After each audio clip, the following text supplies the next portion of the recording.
برادری پرسیدن سنت در روز افطار چی است؟ یعنی به خرما اکتفا شود یا اینکه همراهش نان هم بخورن؟ برادری محترم، آنچه که از رسول الله صلی الله علیه و سلم ثابت است و عادتی همیشگیشان در رمضان بوده، در روز افطاری، حدیث در سنن ابو داود و سنن ترمذی و غیره کتابای حدیث دیگری میآید کان رسول الله صلی الله علیه و سلم یفطر علی رطبات. انس بن مالک رضی الله عنه میفرماید که رسول الله صلی الله علیه و سلم به چند خرمای تر روزه خود افطار میکردن قبل ان یصلی، پیش از اینکه نماز را بخوان، نماز شام.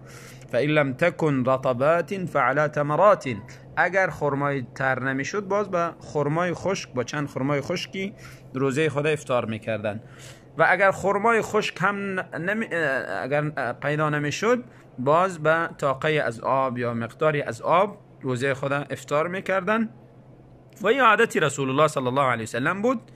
اگر کسی نان هم برش آماده است و اگر زیاد گرسنه است نان میخوره و یا چیزی دیگری برش غیر از نان، میوه است یا حلواست یا چیزی دیگری برش آماده میشه، اشکال نداره و کدام ممانعتی هم نیامده. و البته آنچه که رسول الله صلی الله علیه وسلم انجام میدادن حتی از لحاظ صحی هم گفته شده که صحی تر است و به بدن و معده مفیدتر می باشه.